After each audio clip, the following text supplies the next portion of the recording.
Chers compatriotes, Togolaises, Togolais, le compte à rebours est épuisé. Au bout de 62 ans de résistance et de soulèvements populaires successifs héroïques du peuple togolais, voici venue l'heure de la conclusion de la lutte de libération du Togo, entrée dans sa phase la plus décisive depuis la constitutionnalisation de la dictature militaire monarchique absolue. L'heure a sonné. Deux voies, deux possibilités s'offrent au peuple togolais en lutte. L'abstention massive pacifique et l'action massive pacifique.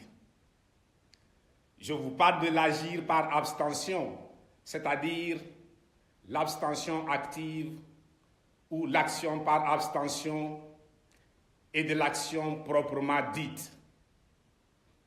Il s'agit concrètement du nombre s'abstenant massivement et pacifiquement ou du nombre agissant massivement et pacifiquement. Ce sont là les seules voies sûres de libération totale et définitive du Togo qui évitent au peuple togolais des torrents de sang et un cortège de malheurs de trop de la part du régime prêt à plonger le pays dans le néant avant de partir.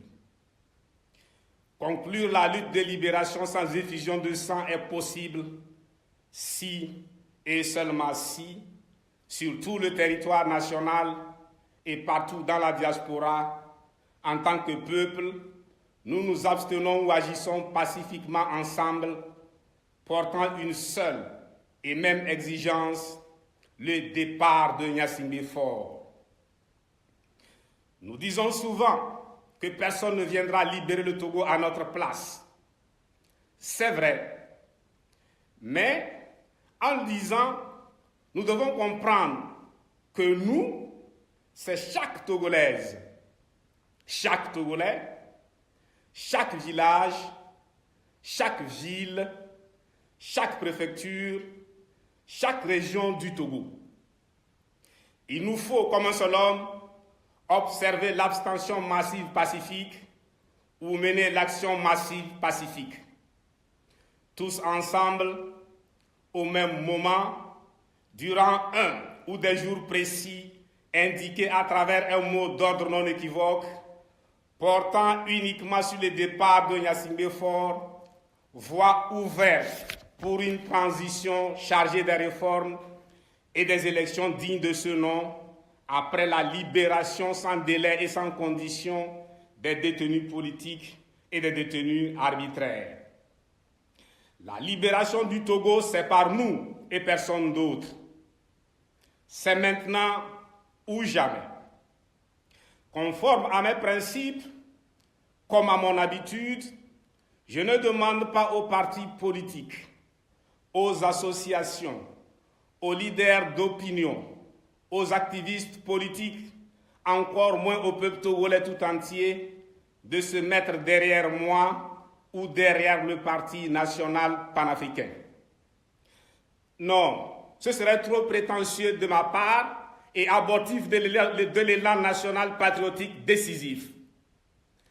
J'appelle, comme toujours, à un alignement derrière un objectif primordial qui n'est autre que le départ de Gnassingbé Faure.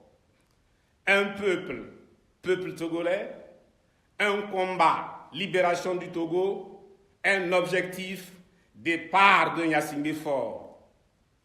À l'heure du combat ultime décisif pour l'avenir de notre cher pays, le Togo, s'impose une compréhension totale de l'exception togolaise qui doit nous conduire jusqu'à la genèse, l'origine. Il s'agit de libérer le Togo à partir de la déconstruction de l'énigme de départ. Notre dextérité doit nous conduire à appliquer la stratégie de la non-violence à partir du temps zéro du régime. Dans cette optique, la question fondamentale est: d'où vient le Togo actuel, le Togo tel que nous le connaissons aujourd'hui, le Togo de 2025? Autrement dit, d'où vient la dictature militaire monarchique absolue dans cette grande prison à ciel ouvert, plongée dans une éclipse totale interminable des longs couteaux? La réponse, tout le monde la connaît. Le Togo de 2025 vient du 13 janvier 1963. En effet, au petit matin du 13 janvier 1963, le corps sans vie du père de l'indépendance, président de la République togolaise, Sylvanus Olympio, est retrouvé gisant dans la rue. Au Togo, à cet instant précis, l'histoire vient de basculer dangereusement. Atchouche Kokuvi Agobli parle de ce jour où le devenir du Togo bascule dans le silence angoissé d'un peuple sans armes. Le drame aux conséquences durables sur la politique togolaise et sur l'évolution de l'Afrique noire pèse lourd sur le destin du peuple togolais et de l'Afrique. Nous apprenons de Atchouche Kokuvi Agobli que le Togo n'échappe pas à cette loi fatale suivant laquelle un tout petit accident, voire un tout petit incident, peut changer le cours de l'histoire de façon décisive. Seulement, plus grave, la mort du président de la République togolaise, père de l'indépendance, Sylvanus Olympio, n'est ni un accident, ni un incident. L'événement du 13 janvier 1963, qui eut un retentissement planétaire, est un homicide volontaire, un meurtre prémédité, planifié et exécuté de sang-froid. Ainsi, Étienne Eyadema, qui deviendra Gnassingbé Eyadema, selon ses propres termes, arracha le pouvoir. En fait, il arrache le pouvoir en arrachant la vie. Et lorsqu'il dit « j'ai arraché le pouvoir », il entend par pouvoir la souveraineté du peuple togolais et l'établissement du droit de propriété absolu sur le Togo. C'est pourquoi le putschiste du 13 janvier 1963 n'a pas décrété de jour de deuil national. Il n'a pas non plus ordonné la mise en berne du drapeau national sur le territoire national. Ce que j'appelle le crime originel du 13 janvier 1963 constitue indubitablement l'acte fondateur de la dictature militaire monarchique absolue. Comble de cynisme, pendant plusieurs années, ce crime inqualifiable sera célébré comme fête de libération nationale, marqué par un défilé monstre pour exhiber le trophée, suivi de balles, de jours fériés, chômés et payés. Moment par excellence de régénérescence et de remise à neuf par des rituels divers du pouvoir arraché, le 13 janvier n'est pas une date ordinaire, une date comme toute autre de l'année pour la dictature militaire monarchique absolue. C'est justement à ce niveau précis, à ce symbole chargé, trop chargé même, qu'il convient de fixer et de déclencher la série, la chaîne des actions destinées à garantir la conclusion de la longue lutte de libération du Togo par le peuple togolais. Il est de notre devoir patriotique de prouver à ce régime qu'il a affaire avec un peuple lucide, averti. Par conséquent, nous devons être extrêmement précis dans le timing. En effet, à quel moment précis déclencher la série d'actions? La date, l'heure et la minute à laquelle Étienne Eyadema, à coups de baïonnette, fit son entrée fracassante dans l'histoire, nous sont donnés par Atchouche Kokuvi Agobli, qui confirme ainsi le récit de l'homme du 13 janvier, Gnassingbé Eyadema lui-même. Il s'agit du 13 janvier 1963 à 7h13. Dès lors, nous, peuple togolais, devons décréter le lundi 13 janvier 2025, jour de deuil national sur l'ensemble du territoire national et partout dans la diaspora. Nous devons vivre effectivement le 13 janvier 2025 comme un véritable jour de deuil national. Sur l'ensemble du territoire national, en guise d'observation du deuil national, le 13 janvier 2025, tout le monde reste à la maison de 6h à 18h. Ne l'oubliez surtout pas, à 7h13 précises, nous sommes appelés à observer 3 minutes de silence.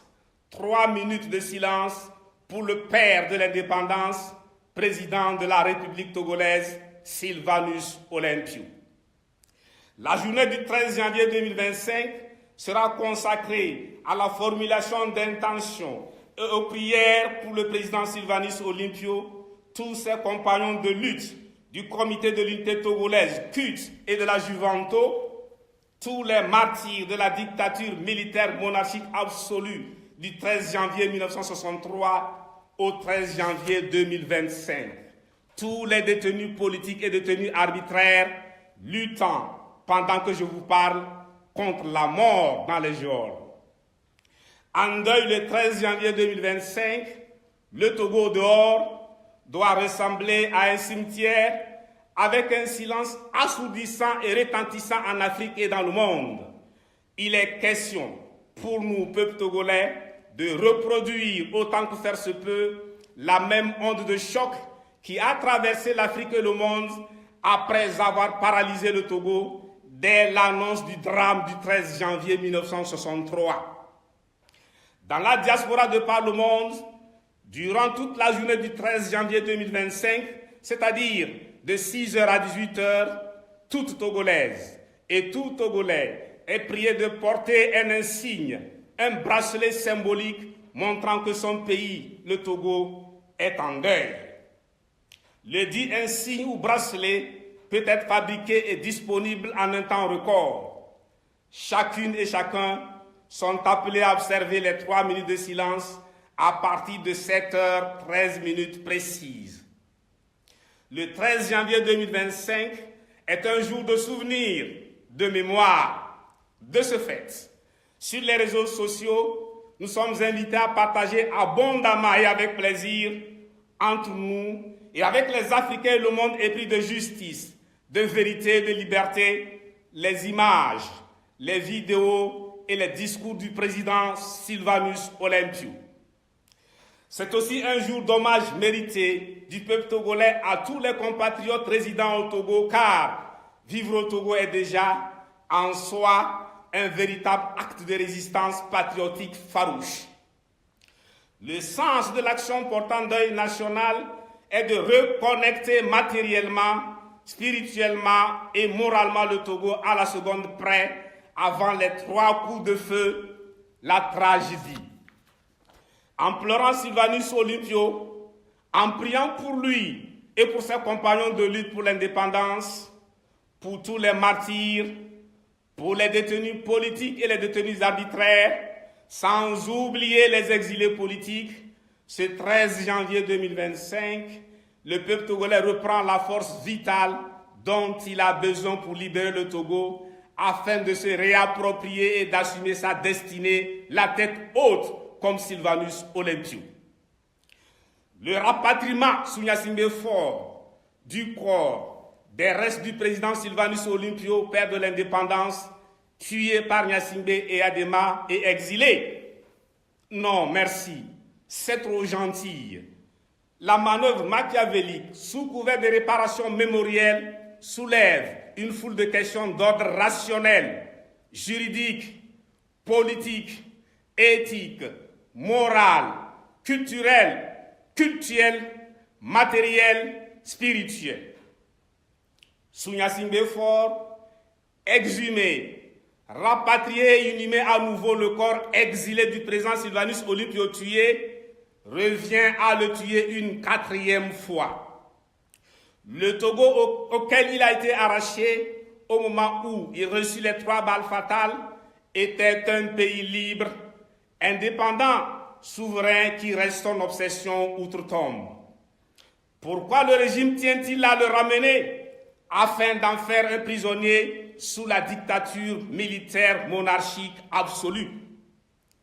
La personne, femme ou homme, légitime, et pour cela qualifiée pour ramener la dépouille mortelle du père de l'indépendance, Sylvanus Olympio, est le tout prochain président de la République togolaise, élu démocratiquement par le peuple togolais après la transition sans Gnassingbé Faure. En ce moment, c'est le peuple togolais libre, dans un Togo à nouveau indépendant, souverain, qui, de la façon la plus solennelle, ramène à la maison la dépouille mortelle du premier des nationalistes souverainistes togolais pour une sépulture digne de l'homme, digne du Togo, digne de l'Afrique. Le plus grand des Togolais mérite, comme Kwame Nkrumah au Ghana, un complexe commémoratif comprenant un mausolée et un parc. C'est comme cela et comme cela seulement que les choses doivent se faire. Et c'est au mausolée Sylvanus Olympio que les fleurs seront déposées chaque 27 avril et non chaque 13 janvier. Tel est l'un des points de mon rêve pour Sylvanus Olympio, pour notre cher pays, le Togo. Il n'est pas question de tergiverser jusqu'à ce que les bourreaux de leurs mains de bourreaux touchent à nouveau Sylvanus Olympio. Imaginez le moment où les yeux de Gnassingbé Faure se posent sur le corps, la dépouille mortelle, les restes de Sylvanus Olympio. En ce moment précis, quelle serait la réaction de son âme? Rien qu'à l'idée, je sens mon corps tressaillir. Plus de temps à perdre, agissons vite. Le deuil national de la journée du 13 janvier 2025, la première de la batterie d'actions pacifiques prévues, vise à palper le niveau de mobilisation du peuple sur l'ensemble du territoire national, à déterminer jusqu'où nous sommes résolus, prêts à libérer notre cher pays, le Togo. Aussi, joue-t-il comme un réactif de mise en évidence des villages, villes, préfectures et régions du pays qui ne sont pas tout à fait prêts pour la conclusion de la lutte. L'action vaut mise en demeure, sommation de la part du peuple togolais à Gnassingbé Faure de quitter le pouvoir. Tel le retrait, le repli de l'océan avant le tsunami, le silence, le calme avant la tempête, la journée de deuil national, observée le 13 janvier 2025, est une annonce destinée à attirer l'attention de l'Afrique et du monde sur le mouvement gigantesque pacifique imminent destiné à forcer Gnassingbé Faure à partir. Chacun de nous a mille et une raisons de respecter religieusement le mot d'ordre relatif au deuil national du 13 janvier 2025. Il suffit de regarder sa propre vie, qui n'en est pas une, celle de sa catégorie sociale ou professionnelle, dans sa famille, autour de soi, le village, la ville, le pays. Je ne parle pas des villages, des villes et des préfectures symboles de la barbarie abjecte du régime. Survivant provisoire du goulag, chacun de nous est une preuve vivante du martyre du peuple togolais depuis 62 ans aujourd'hui. Sinistré, chaque village, chaque ville, chaque préfecture, chaque région représente une pièce à conviction de la phase terminale de l'état de putréfaction du pays qui incite à se battre pour le départ de Gnassingbé Faure. Qu'il parte. Je vous prie, chers compatriotes, de bien vouloir reprendre le slogan dans toutes les langues nationales du Togo. Qu'il parte. Veuillez accompagner, s'il vous plaît, le slogan de fin de règne d'une expression corporelle de dégoût appropriée. Rien ne va au Togo. Nos enfants n'ont aucun avenir. Je suis un paysan misérable. Je suis revendeuse au marché, mais du matin au soir, je ne vends rien. Ma misérable recette s'épuise en tickets de marché. Commerçant dépouillé par l'OTR, je me retrouve endetté vis-à-vis des fournisseurs. Nos marchés sont incendiés à l'approche de chaque 13 janvier. Je suis un entrepreneur. Je suis un transporteur. J'ai travaillé pour l'État qui m'a mis à genoux. J'ai faim et je dois plusieurs mois de loyer. J'ai perdu, faute de soins, mon épouse à l'accouchement. Je refuse d'être une jeunesse à l'espoir bouché, une jeunesse sacrifiée par la dictature. Exprime ton ras-le-bol en restant à la maison ce 13 janvier 2025 de 6h à 18h. Observe 3 minutes de silence à partir de 7h13. Je suis émigrant, conducteur de tricycle aujourd'hui. Si je suis émigrant, conducteur de tricycle aujourd'hui, c'est parce que je n'ai pas le choix. Sinon, j'ai un master, j'ai un CAP, je suis maçon, je suis carreleur, je suis menuisier, je suis un staffeur. Je suis un mécanicien, mais faute de clients, j'ai une natte à la maison et une natte au garage. À la maison comme au garage, je dors les yeux ouverts, le ventre creux, avec en poche une ordonnance médicale de mon enfant malade renvoyé de l'école pour défaut de paiement de frais de scolarité. Depuis 2 ans, aucune nouvelle de mon fils aîné, parti par le désert pour l'Europe. Ne parle pas, voici l'opportunité en or pour t'exprimer. Reste à la maison ce 13 janvier 2025 de 6h à 18h. N'oublie surtout pas d'observer les 3 minutes de silence à partir de 7h13. Quand je pense à tous ces morts, ces handicapés à vie, ces détenus politiques, ces détenus arbitraires, ces exilés politiques. 5 octobre 1990, Lagune de Baie, Frau Jardin, 5 février 2005. 19 août 2017, Boukar Kerim, Tavio Ayawa Morin, Achucha Kokuvia Bobli, Anselme Sinandare, Douti Sinaleng, Idrissou Moufidou, les corps séquestrés des enfants tués. Lundi 13 janvier 2025, 6h à 18h, 3 minutes de silence à partir de 7h13. Lundi 13 janvier 2025, 6h à 18h, 3 minutes de silence à partir de 7h13. Lundi 13 janvier 2025, 6h à 18h, 3 minutes de silence à partir de 7h13. Vie, santé et force à chacune et à chacun.